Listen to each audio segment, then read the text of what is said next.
datang. Kali ini kita akan membahas tentang pembuatan shuttlecock. Yang perlu diperhatikan, yang pertama yaitu pemilihan bahan. Pemilihan bahan, kita harus memilih bahan yang berkualitas bagus. Setelah itu, kita melakukan pemotongan bulu sesuai ukuran yang kita butuhkan. Setelah itu kita melakukan pembengkokan pada bulu agar kita tahu mana bulu yang kuat kokoh dan mana bulu yang gampang patah, dan ketika pemasangan juga akan lebih presisi. Setelah itu kita memilih bulu yang utuh atau yang baik untuk dipasangkan. Selanjutnya kita masuk ke proses pemasangan.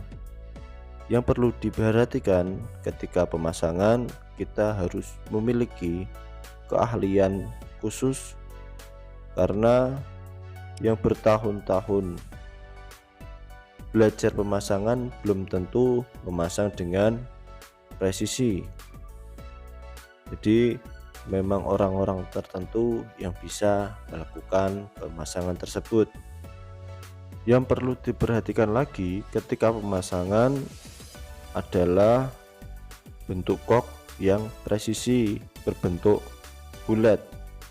Apabila pemasangan tidak bulat, maka itu juga akan menimbulkan ketidakstabilan pada shuttlecock.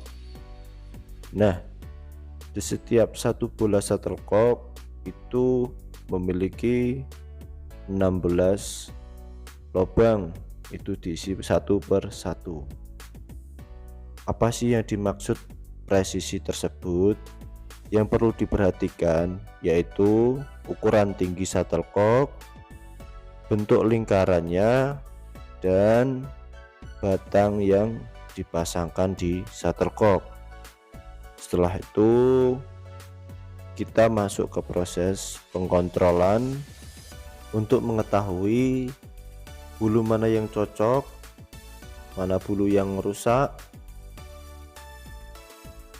Dan proses ini juga diperlukan ketelitian, karena apabila ada yang terlewat satu bulu masuk ke bola yang tidak sesuai, itu juga akan mempengaruhi kualitas shuttlecock. Selanjutnya proses penjahitan. Di proses ini berfungsi sebagai penguatan pada shuttlecock agar shuttlecock lebih awet, lebih kokoh, dan ketika dimainkan akan bertahan lebih lama. Untuk proses penjahitan itu ada dua baris penjahitan, penjahitan atas dan penjahitan bawah, dan itu juga berfungsi sebagai pengatur kecepatan di shuttlecock dan untuk mengatur diameter shuttlecock.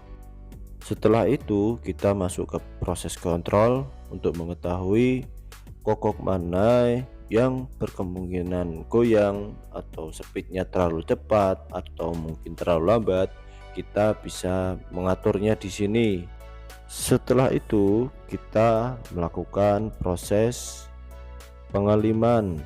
Yang perlu diperhatikan untuk proses pengaliman, ada dua bagian yang berdilem, yaitu bagian benang dalam dan luar dan bagian kepala dop. Apabila tidak dilem, itu juga akan mengurangi kekuatan shuttlecock. Jadi lem itu fungsinya memperkokoh juga, memperkuat juga agar kok bisa lebih awet lagi. Setelah melakukan proses pengaliman, selanjutnya kita melakukan pembersihan pada sisa-sisa benang yang kering di shuttlecock. Jadi kok agar lebih rapi. Setelah itu kita masuk ke proses penguji cobaan atau testing agar kita mengetahui mana kok yang layak untuk dijual ke konsumen, mana kok yang tidak layak dijual ke konsumen.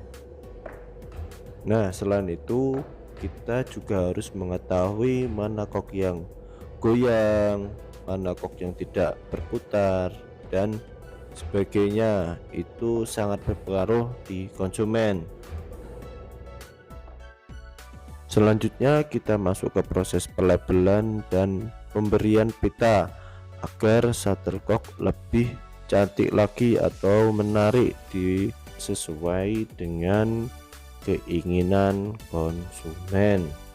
Selanjutnya kita proses pelabelan pada kemasan shuttlecock. Ini juga akan berpengaruh kepada penjualan kita. Jadi ketika kemasan kita menarik, pelanggan atau konsumen itu juga akan melihat, wah ini kok bagus, pasti dia akan mencobanya. Jadi ini sangat penting. Selanjutnya melakukan proses penghalusan pada shuttlecock. Karena tadi setelah diuji coba banyak kok yang jebrak atau yang mekar, itu harus dihaluskan agar shuttlecock menjadi rapi lagi sebelum dimasukkan ke dalam kemasan dan dikirim ke pelanggan atau konsumen. Setelah proses penghalusan, yaitu proses pembakaran atau pengepresan. Agar shuttlecock bisa bertahan lebih lama dan awet, kita masukkan ke dalam plastik atau kemasan tambahan. Jadi ketika shuttlecock itu disimpan di tempat yang tepat, dia akan bertahan bertahun-tahun. Jadi ketika dia sudah rapat di dalam kemasan, entah itu 1 tahun 2 tahun, dia tidak akan keropos dan bulu bisa bertahan lebih lama.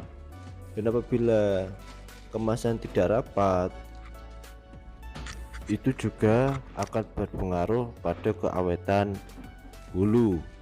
Dan jika terkena air atau cipratan air, jika ada plastik, shuttlecock tidak akan mudah basah dan rusak. Setelah proses ini, kita proses packing ke dalam kardus, lalu siap dikirimkan ke konsumen dan siap dipakai atau dijual lagi. Ya, itulah tadi beberapa cara-cara atau langkah-langkah pembuatan shuttlecock dengan alat-alat yang sederhana, dan bisa jadi ini bisa digunakan untuk pembelajaran. Jadi bisa teman-teman gunakan di rumah, itu akan lebih baik.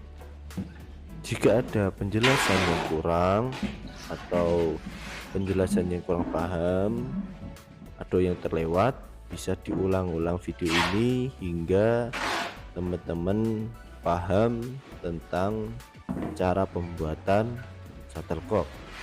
Terima kasih dari saya, sampai jumpa di video selanjutnya.